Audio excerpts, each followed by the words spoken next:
Bonjour, bonsoir à toutes et à tous, chers abonnés de Congo et tout. Je m'excuse, j'étais un peu absent euh, des médias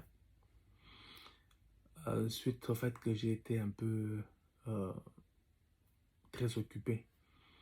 Ah, ça arrive malheureusement que certaines obligations nous empêchent de tenir euh, certains engagements que l'on prend avec certaines personnes ou avec certaines institutions. Malheureusement, c'est la réalité de la vie.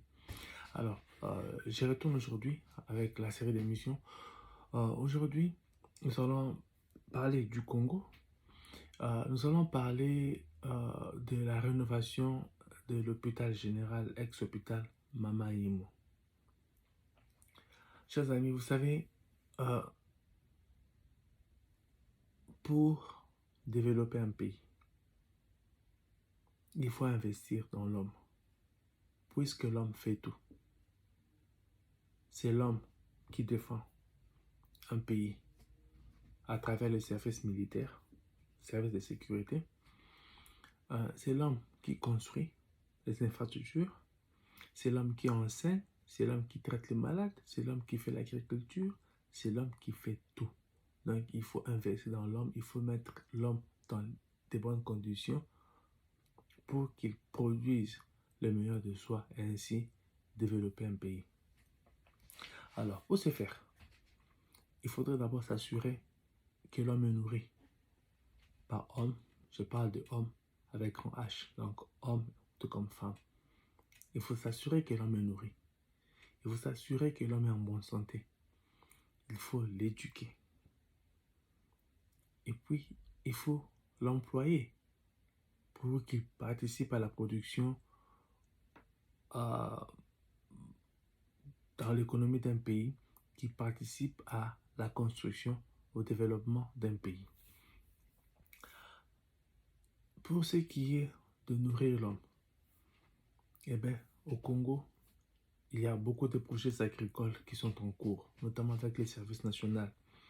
Et si ma mémoire est bonne, selon certaines données, l'agriculture contribue au budget de l'État à hauteur de 1%. Avant Fachi, aujourd'hui, elle contribue à hauteur de 10%, peut-être même plus maintenant. Donc, le Congo produit de plus en plus. Et dernièrement, même certains matériels agricoles ont été commandés, notamment des trains pour pouvoir permettre l'évacuation des récoltes vers des zones euh, qui en auront besoin. Alors, sur ce point-là, on est en train de beaucoup produire au Congo, donc on produit pour nourrir l'homme. On travaille dessus, ce n'est pas encore parfait, on n'a pas encore atteint l'autosuffisance alimentaire, mais nous y arrivons. Le gouvernement y travaille sérieusement. Alors, pour ce qui est de la santé, l'homme doit être en bonne santé. S'il est malade, il ne travaille pas. Alors, il y a beaucoup d'hôpitaux qui sont en train d'être construits au Congo. Il y a la gratuité des soins médicaux au Congo, la gratuité de la maternité au Congo. Donc, on nourrit l'homme et on le traite. On s'assure qu'il est en bonne santé. Et à propos de cela même, il y a des images ici de l'hôpital général, l'hôpital ex-Mama Imo. C'est le grand hôpital de Kinshasa. Je pense que c'est le plus grand hôpital du Congo même. Alors, nous avons ces images. Voilà. Ça, c'est l'hôpital général. Ça, c'est à l'intérieur de l'hôpital général. Et puis, ça, c'est à l'extérieur. Ici, nous sommes bien au Congo-Kinshasa. Nous ne sommes pas aux États-Unis, nous ne sommes pas à Dubaï, nous ne sommes pas à Paris, nous ne sommes pas en Angleterre, à Londres. Nous sommes au Congo-Kinshasa. Ça, ce sont des gens des bâtiments d'hôpitaux que nous voyons en Occident. Et ça, nous l'avons maintenant au Congo. Et cela s'est fait sous Fachi Beton. Sous Félix Tshisekedi. Fachi Beton, comme nous l'aimons bien l'appeler affectueusement. Alors, on nourrit le Congolais, on le soigne, l'éduque. Nous avons la gratuité de l'enseignement et nous avons des écoles qui sont en train d'être construites à travers le Congo dans le projet de développement de 145 territoires. Nous avons des hôpitaux et des écoles qui sont en train d'être construites dans chaque territoire du Congo. Alors, après l'avoir éduqué, après l'avoir formé, il faut l'employer. Tous ces projets de construction au pays, ça crée de l'emploi pour le Congolais. Cet hôpital général rénové ainsi, on a ajouté le nombre de bâtiments et donc on aura encore besoin de plus de médecins, besoin de plus d'infirmiers. Donc on a créé de l'emploi pour des médecins et pour des infirmiers. Et ça, c'est seulement pour parler de cet hôpital. Mais à travers le Congo, il y a beaucoup d'hôpitaux qui sont en train d'être construits, il y a beaucoup d'écoles qui sont en train d'être construites. Et là aussi, il faudra employer des gens pour enseigner, et ainsi de suite. Donc, on est en train aussi d'employer le Congolais. Un Congolais qu'on nourrit, un Congolais qu'on traite. Alors, un Congolais éduqué, maintenant, on l'emploie, on lui donne la possibilité de participer au développement du pays. Et ça, c'est en train de se faire sous Fachi. Voilà pourquoi, pour les élections qui arrivent, je vous demande, vous, mes frères et sœurs congolais, mobilisez-vous pour qu'on accorde à Fachi Béton un autre mandat. Il est en train de réaliser au Congo ce que beaucoup n'auraient pas cru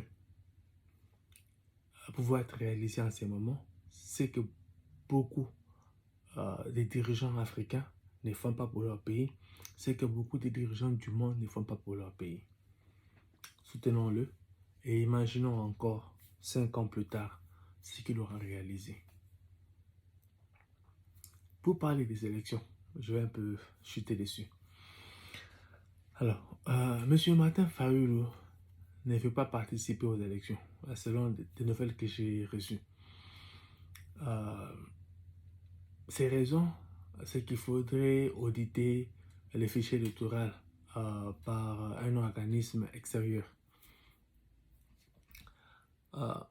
Ce qui est étonnant, c'est qu'en 2018, malgré les irrégularités qu'il y avait dans le processus d'organisation des élections, en plus avec la machine à voter, ce qui n'était pas prévu dans nos lois, Martin Fayulu a accepté de participer aux élections.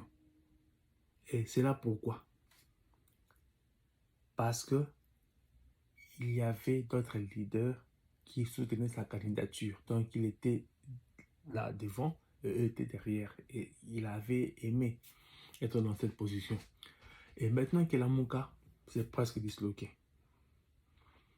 Katoumi n'est plus dans Lamuka. Mbemba n'est plus dans Lamuka. Bon, en fait, je ne sais pas s'ils ont quitté officiellement, mais Lamuka ne fonctionne plus comme il fonctionnait avant. Mbemba est maintenant dans l'union sacrée. Katoumi était dans l'union sacrée. Il a quitté, bien sûr. Mosito et Fayulu ne sont plus ensemble. Natungo n'est pas là. Donc, tous ces gens-là sont partis.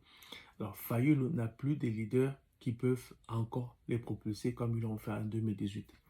Il a peur d'une réalité. Il a peur, enfin, qu'on puisse découvrir qu'il n'a pas une base populaire. Il n'a pas un électorat assez populaire pour lui permettre de remporter les élections. Alors, pour éviter cette humiliation-là, il doit boycotter les élections pour continuer à parler. Parce que s'il accepte d'aller aux élections, effectivement, on va constater qu'il n'a pas de base politique, qu'il ne pèse pas en politique. Mais aujourd'hui, si l'opposition s'est ralliée encore autour de lui pour lui demander d'être son candidat, Fayulu va aller aux élections. Bon, c'est de la politique qu'il est en train de faire, je comprends, mais beaucoup comprennent aussi. J'aurais bien voulu que tous ces gens-là, tous ces leaders-là puissent aller aux élections, comme ça qu'on puisse savoir vraiment lequel d'entre eux est vraiment fort. Bon, c'est pas là que j'arrête la vidéo d'aujourd'hui. Je vous demande de liker, de commenter, de partager, de vous abonner pour nous permettre d'avoir beaucoup plus de visibilité et pour permettre aussi à ce que nous disons d'atteindre plus de personnes, beaucoup plus de personnes. Alors ici, nous ne parlons pas seulement de la politique, nous parlons de tout. Nous parlons pas seulement du Congo, bien que nous sommes sur le Congo et tout. Nous parlons du Congo, nous parlons de l'Afrique, nous parlons du monde, nous parlons de la politique, nous parlons de la musique, nous parlons de la religion, nous parlons de toutes choses. Bon, d'ici là, portez-vous bien et voilà, à la prochaine. Merci. Bye.